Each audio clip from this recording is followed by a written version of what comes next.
Ladies and gentlemen, welcome back to Kaiserreich. We are volunteering in a lot of conflicts. Somehow the Baratai People's Republic is still chilling. Maybe I should send them some volunteers, I guess. How many can I send? 4? Sure. Whatever. Here you go. Everyone else, do push-ups.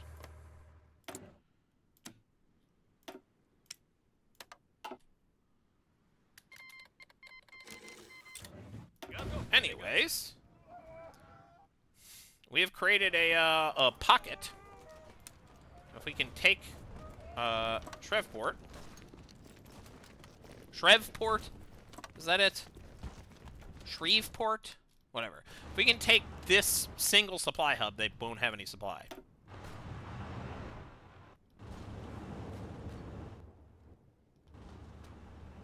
Which, that would be good for us. It doesn't matter. We win. Collapse of the American People's Government. Take that.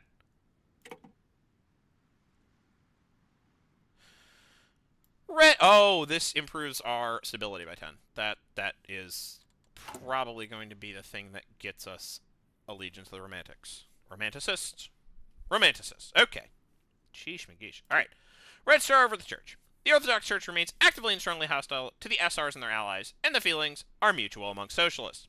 The arch-reactionary Patriarch Antony dominated the Church of the Russian Republic for the last decade, and influence was not scrubbed clean by his fairly recent replacement. Actively tied to reactionary politics, the Church was often the only state institution in many rural areas, owning schools, hospitals, and the land alike. These assets are already in the process of being nationalized, and it's accepted that the revolutionary state will have to forcefully deal with the inevitable resistance from the Church. This suits both the Church and the SRs, who would never imagine any cooperation between them. But the question remains of how to deal with the inevitable outcry from the peasantry, the base of the Socialist Revolutionary Party. This is the funny thing, is like, when you get right down to it, like, there are a lot of ideological goals that are, like, absolutely opposites when it comes to these guys, but in terms of, like, maintaining the well-being of the peasants, this is at least a shared goal that both the Church and the SRs have. You know, it's just, they see very, very different versions of what that exactly means. The devil, as it is always in the details. Besides the most advanced revolutionary section, the peasantry has always been deeply religious. The decade of reactionary rule has not helped this. There is no desire to rob the peasantry of the religious spirit, but the two options are openly discussed within the party. The first is to simply enforce the separation of church and state. This would mean allowing the peasants their local religion and parishes, cooperating with non-orthodox sects, such as the Baptists, and repressing the resistance of the central church in trying to make it clear to the peasantry the highest ecclesiastical authorities are acting against their interests. Well, no harm is meant to the village priests. The other idea discussed arises from the hardliners of the party and involves resurrecting the vision of SR founder Viktor Chernov of socialism as a secular religion. Okay, cool. I don't think that's going to work, but whatever. The spiritual consciousness of the peasant should be appealed to on the basis of socialism as an elevated moral philosophy. The SR intellectuals should be seen as apostles or saints of the movement, guided by higher ideals of social justice. The state shall remain secular, but hopefully the new portrayal of socialism will win over many of the devout. Okay, so, here's the thing. I think that's dumb, as evidenced by the fact that I laughed when I read it. That being said, that idea has some merit, at least in the sense that it is the thing that motivates hardcore socialists and the thing that motivates hardcore religious people is, like, pretty much seems like the same thing. Not in terms of, like, ideas or goals or, like, you know, any of those things, but those are almost always downwind of something which motivates a person, like an emotional core. The answer is, I think that there is a very similar emotional core of, like, civic-mindedness and, like, high-mindedness that exists in nearly anyone who's going to pursue some grand philosophy instead of, like, just short-term self-interest. I think that the truth is that even going beyond these two particular groups, anyone who holds, like, super strong political ideals, especially super strong political ideals that go beyond, like, that sort of, especially super strong political ideas that are like not strictly liberal, have something resembling in common. Anyways, there are obviously major material differences, and, as I said, just because the vague goals are the same does not mean that the means to get there are the same. Obviously, specific policy goals are radically divergent from each other, which is why, we're just going to enforce secularism and nothing more. That's fine. Whatever. It's bad that we're losing political power, but whatever. Okay. More faith. We're going to get there? Yeah, okay, we are. We are getting there. Okay. Since we're getting there, we do not necessarily need to prepare the March of Liberation. That being said, our current level of anti-socialist resistance would grant this. So is there a way to change the anti-socialist resistance? Okay, anti-socialist resistance. Okay. Well, this would require Zabdanov as our leader, which we don't have. Yeah, okay, well, that's never going to happen.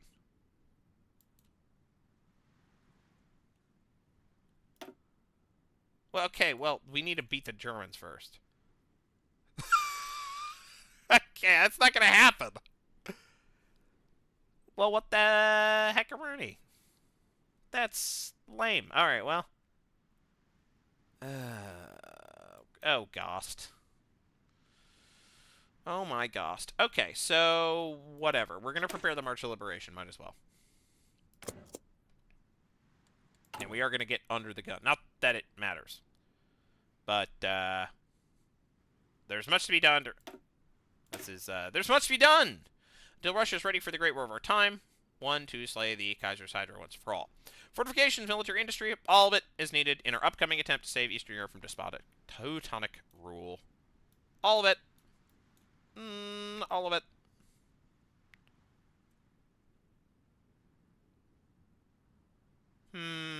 Yeah, we need to kill the nerd lords to do that. Okay. How are we doing on faith? 80. That's pretty good. Okay. So, our strike on Houston proved to be decisive. Where do we want to swing first? I feel like we want to hit... the supply situation out west sucks so badly that I just don't want to deal with it. I actually think that our best bet is to use the Atlantic Coastal Plain. By the way, this whole thing is called the Atlantic Coastal Plain. This is not something people are... okay. The Second Melbourne Uprising. Oh, welcome addition to the World Revolution. Welcome. That's nice. Hey guys, what's up? All right. Anyways, the point is blah, blah, blah. The point is that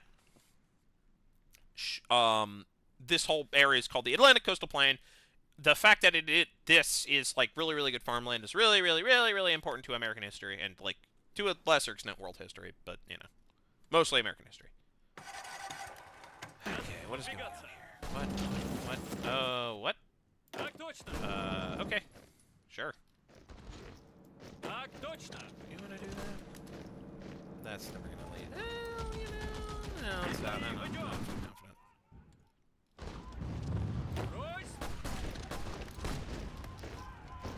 Go stand around in cars. Right. How are Egyptian volunteers doing? Should probably be paused. More hardness. Huh?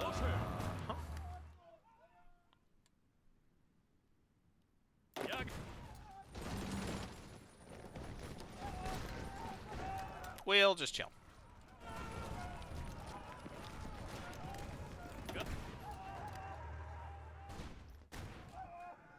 We're gonna probably try blitzing for Richmond? No, that's not what we should do. We should blitz for Norfolk. Here's what we should do. Hit Charleston. Hit... what is this? whatever this port is in South Carolina, I don't remember. Hit Norfolk. And then crack west.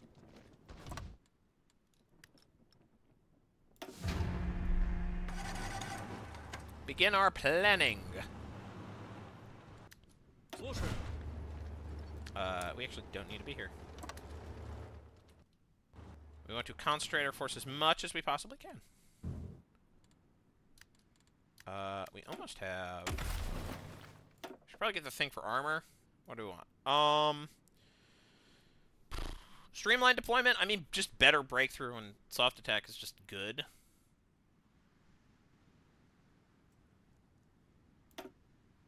Spearhead, recovery, organization, breakthrough. I think we already have breakthrough. So, streamlined deployment. Reduce cost. This actually might be kind of useful. Signal company, huh? Recon company, huh? Interesting. Supply use. Reliability. Reliability is not bad. I think I might just take this just because it's good overall. You know. It's not incredible, but...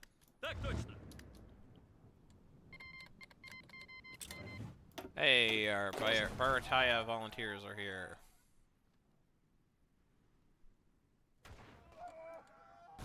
Looks like the Burmese are kind of staunch with the bleeding. Still holding Agra and Wylor after like 2 years. Ah, the Armenians. I'm gonna maybe withdraw. How are things going in here? Alright, we're just gonna attack.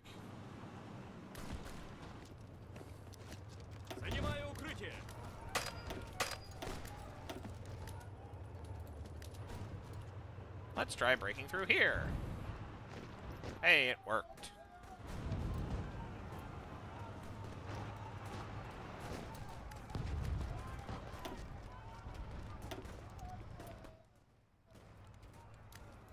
Can we get... Okay, still can't.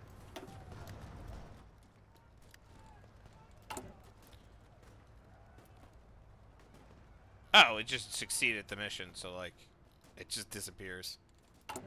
I just gave us the thing? That's so funny. Nothing pops up, it just happens.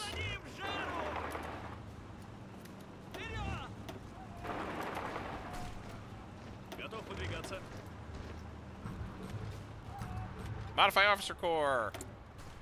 I should probably start getting men for the army. We probably should get Academy of Black Epaulets. That seems useful. You know. It seems like it might be good. Alright. Getting, I'm gonna get more stuff. Get more stuff. Press more button.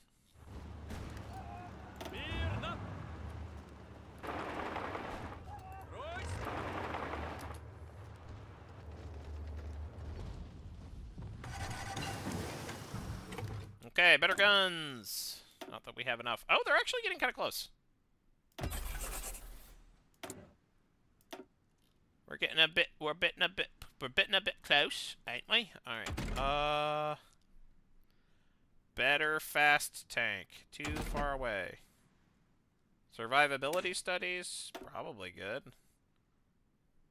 You know what? Screw it.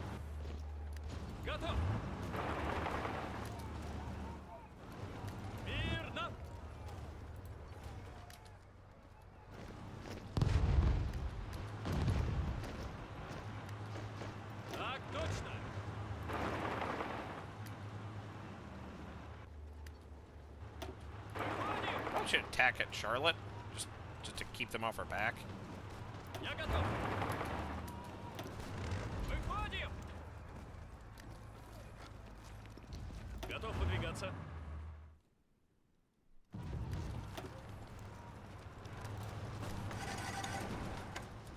Okay, here's what we're gonna do.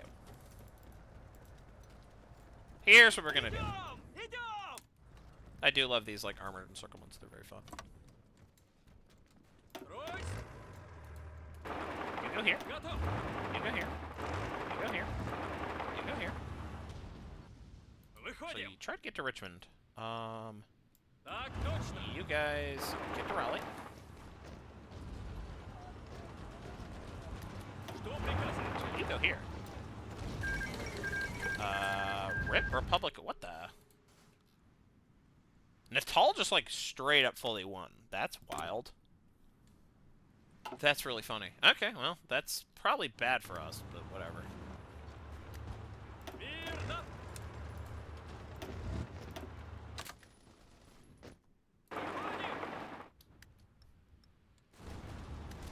You can stay where you are. Actually, let's unstupid all of this, and we're gonna, like, do that. And then we're gonna do this. That seems good.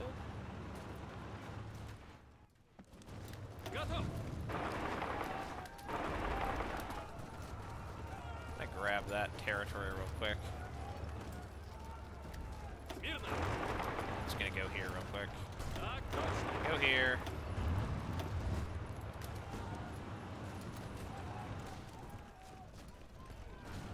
Yep.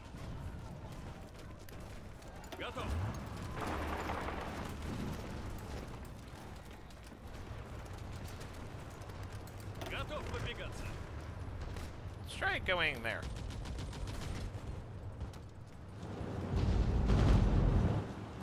Yes, yes, keep going.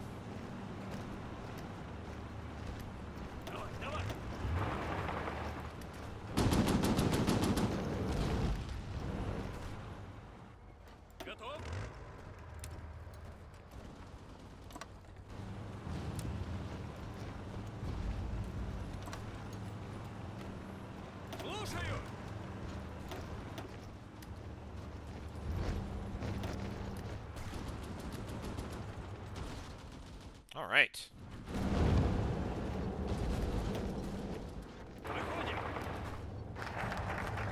Prepare the March of Liberation. Okay. Peasant worker unity might be good. Temporary research slot? I don't know if I need that right now. Should probably get the Academy of the Black Epaulets, because I keep talking about how I need to get the Academy. I should get Withering of the White Army. The old Russian army was, for all intents and purposes, the White Army. First, we threw out the reactionary warlords and aristocrats, and all those Cossacks and Slavonics from the officer corps. Next, we must embark on the thorough destruction of the white ideas of individual and conservatism, create a new model of soldier to adore. Okay, we get a bunch of new dudes. Apparently we're losing here. That sucks. Whatever. Okay, can we get bigger guns yet? No? Can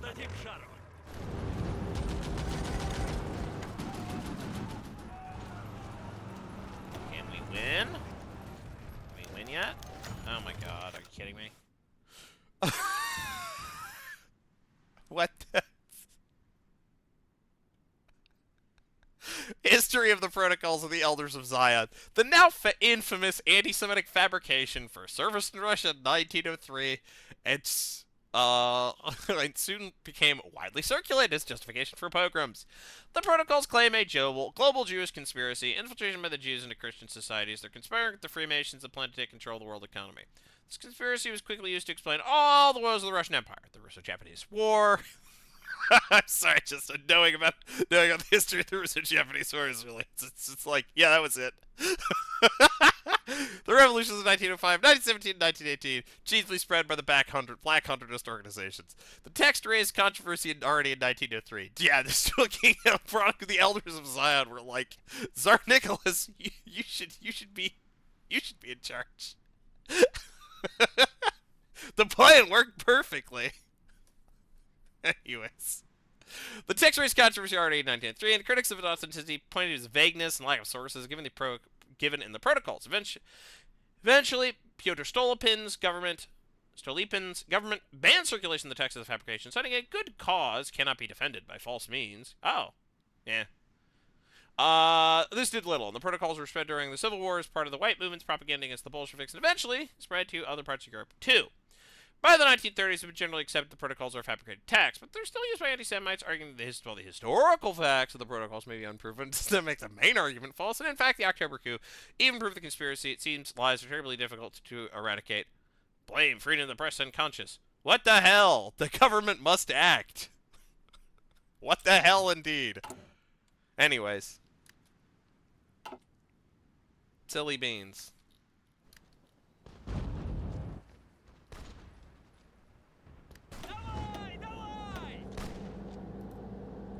Yeah, I think we're gonna win here. Even with reinforcement, I don't think it matters.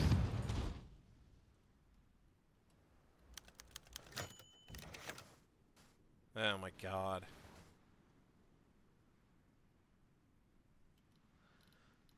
I'm glad I got the faith maxed out. Alright.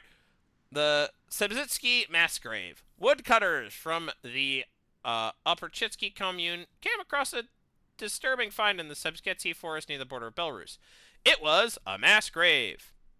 The initial assumption by the locals, the buried men were victims of Klepikov's Okhrana, which had organized multiple mass killings by 1936, but closer inspection revealed to be much more recent. And the men buried there were SZRS party members, instructor volunteers, and officers from the region. As the scale of the extrajudicial killing was revealed, it became clear that the only organization capable of it had been the VGPU. It seems that either local leadership, or Director BLYUMKIN himself, had not been satisfied with the punishments given to the Svobodniks and instead giving the bolt to the head and left them in the log. In all honesty, most would agree that Savnikovites deserve death, but the incident is still disturbing, and it's been covered up as something that happened on the day of Savnikov's death, when the uprising against the SRZS is at its greatest. BLYUMKIN, what the hell? Or, well, it is their job to do our dirty work. I like how this just is strictly better. Yeah, you know what? Yeah.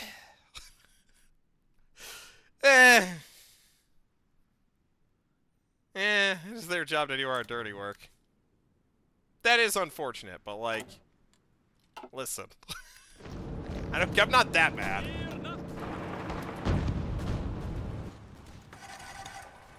Okay. We did it! We have a nice pocket again. Good work, lads. And increasingly, classes. Though mostly lads, at this point.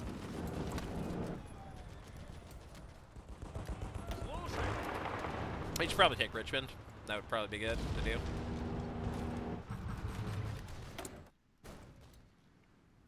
Alright, now we need to, like, focus on locking in.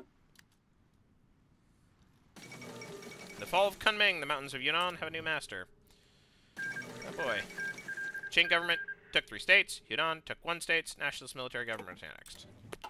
That's unfortunate. The nationalists are DED dead. GONE gone.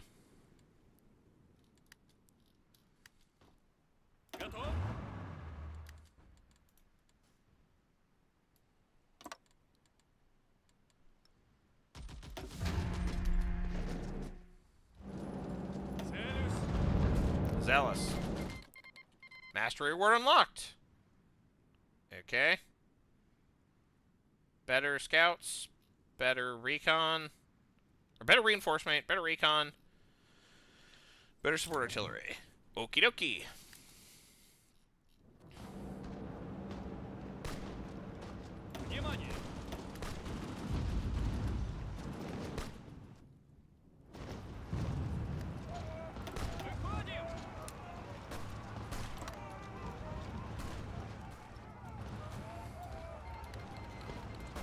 Okay, West Indies Union. Do I want to send volunteers to those guys? I guess? I don't know. I don't really think so.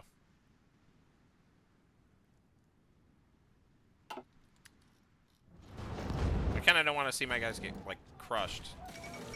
King Edward abdicates the throne. One king is as worthless as any other. Ooh, how much is produced? Probably want more support equipment then.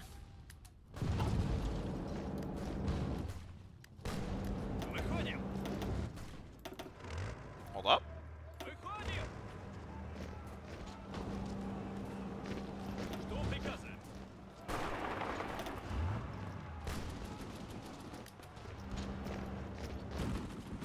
try to get to Charlotte.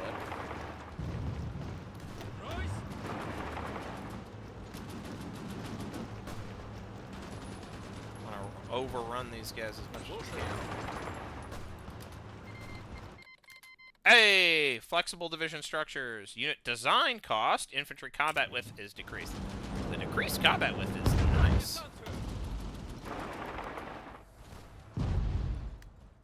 Alright. This motorized and tanks division. Probably want one more motorized infantry. Get 40-60. I think that's the correct ratio. Guns. Recon. Anything else? Support anti-air? Support anti-air is probably unnecessary. Yeah, we shouldn't be using these guys unless we can get air superiority anyway, so.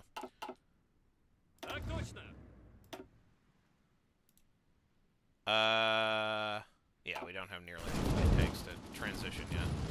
I mean, the current setup is, like, not bad.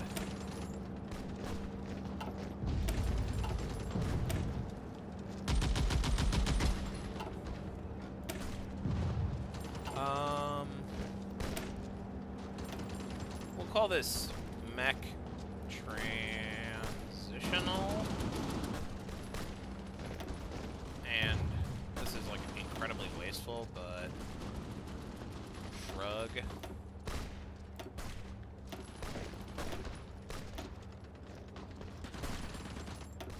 Yeah. That's kind of lame, but whatever. And we'll turn these guys into mech transitional as soon as this battle is over.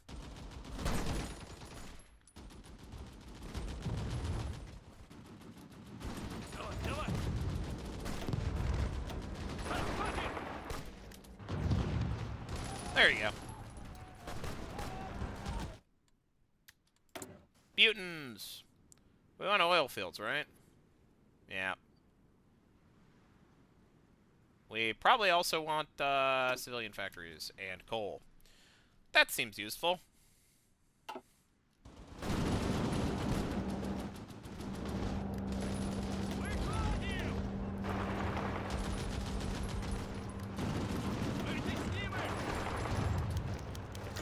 Okay. Formation of the Soyerfras. The scouting movement spread to Russia in 1908, and multiple scout-like organizations have been founded since. After the October Revolution, many scouts aligned themselves with the Bolsheviks and created socialist youth organizations, which were abolished after the White Victory in the Civil War. Now, with the re-establishment of socialist government in Russia, the Congress of Soviets and Labor Unions issued a decree on the creation of the Union of Revolutionary Scouts, or Soyerfras, for short, as part of the Russian Union of Socialist Youth. While obviously taking inspiration from the worldwide scouting movement, this new organization aims to educate the children with socialist teachings. One of the most important parts of the decree is the creation of the Soyerfras camps, where children can spend summer vacations and winter holidays free of charge, sponsored by the trade unions. The first Soyerfras camp, designated outlet, is to be built on the Black Sea coast in the Yekkakandar region. Currently, the estimated capacity of the camp is 80 children, though there's potential for its expansion. The plan for the camp also includes multiple amenities like playgrounds for various outdoor activities, sports stadiums, and a film studio. The children will remember the summer as an everlasting one. Ah, scouting. On one hand, you know, I like it. On the other hand, you know, propaganda. Listen, it's good to have kids learn to do stuff, but, like, also, it's kind of sinister, and really no matter what ideology you're promoting, to be, like, using it the way that you use it, though I guess, like, that's education. That's education for you. It's always going to be a little bit of propaganda. I think of propaganda at it. Hey-yo. So you should. There we go. Get that helmet poppin' goodness.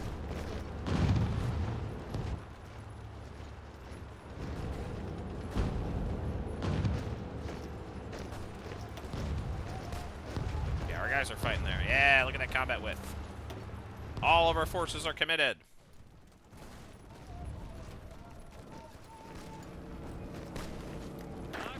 This will transition immediately to mech transitional.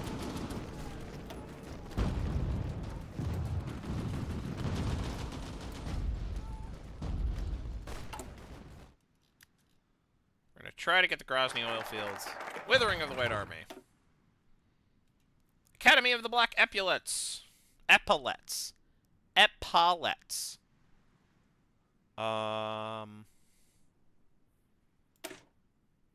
The Military School of Mechanization and Motorization was founded by General Sergei Markov and Yakov Slashov, but shall be taken over by Mikhail Tukhachevsky and his disciples in armored warfare, continuing the work where the reactionaries left off.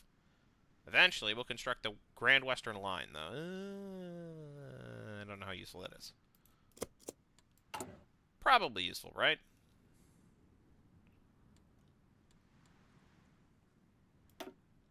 Ugh, Kursk is too close to the front line. Whoa, what's happening? Are you kidding me? What? We got surrounded? That's not good.